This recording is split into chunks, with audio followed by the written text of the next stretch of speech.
Hi everyone, I'm Caleb Stewart. I am an intern for the Catholic Peace Ministry, and I'm also a Drake student. So yeah, I've been spending my summer here working for CPM at the University of Nebraska-Lincoln, and it's been a lot of fun. So let's, I guess, dive right into it. After my fellow panelists have covered the doom and gloom and the lies that come and still, or the lies that came and still come with nuclear weapons, I'm here to offer you a proverbial olive branch and a bit of levity.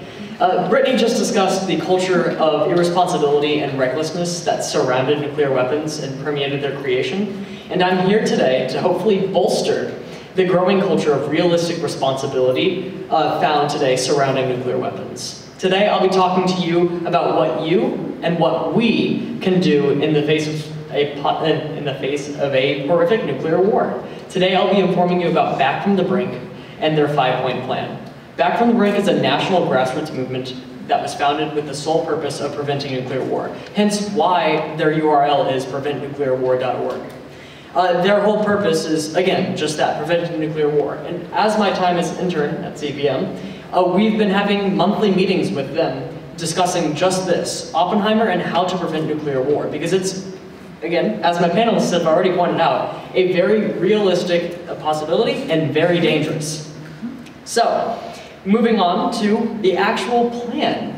The first point of their 5-point plan is pursuing global elimination. While this is a little bit more idealistic and not necessarily the most realistic option in their 5-point plan, it is still nevertheless a great idea to pursue this. Realistically, pursuing total global elimination of nuclear weapons means the US and other countries such as China, Russia, etc. Join the TPNW, which again, Anne actually mentioned in her speech, the Treaty on the Prohibition of Nuclear Weapons. That, realistically, is what that first point of the policy, of the Back from the Brink policy program means.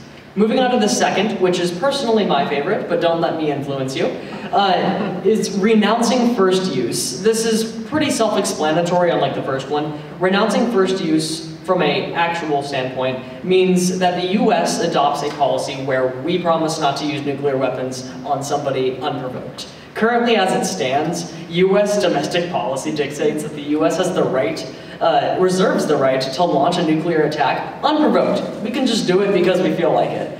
And quite frankly, that doesn't make me feel very comfortable, and I imagine that doesn't make many of you feel very comfortable. Despite the fact that this launch would fly in the face and violate numerous international treaties and legal doctrines, that doesn't matter. The fact is that if the US dictates that we can do that, well, we shouldn't be able to. So we should really be, following what Back from the Brink is saying and renouncing first use. Option 3 is ending sole authority. As it stands, the president is the only one with sole authority to launch nuclear weapons here in the United States. Looking over how the United States goes to war, officially that is anyway, ignoring all the stuff that happened in Afghanistan, is that Congress is the approval of war in the United States.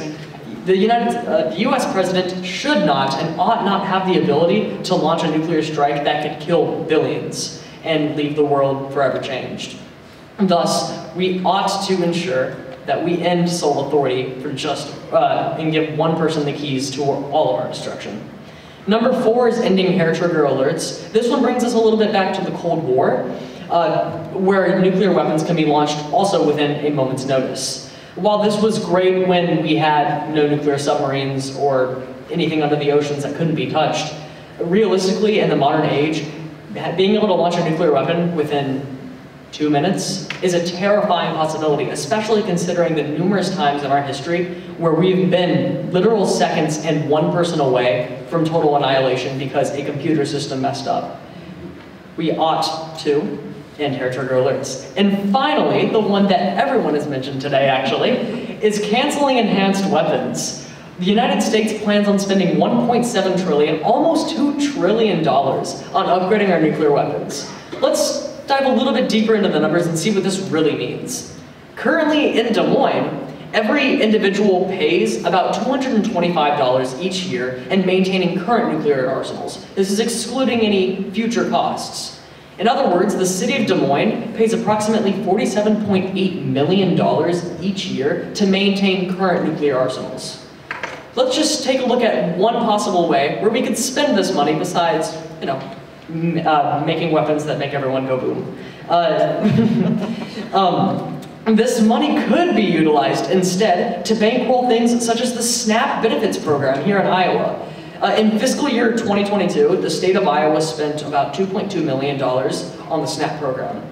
Given if the figures from last year's fiscal year maintained similar levels, we could fund and bankroll SNAP benefit programs for 20 years with just 1 year of the amount of money Des Moines itself spends on nuclear weapons. So just let that sink in. And this is, again, excluding the future cost of $1.7 trillion, which the United States wants to saddle each one of you with. So, now that I've given you a little bit of a policy solution to all of the doom and gloom surrounding nuclear weapons, I really do hope you take the time today, whenever we pass out our petitions and papers, I really hope you do consider signing on and telling us which one of these policy solutions you like the most and how we can help. That's all I have. Thank you.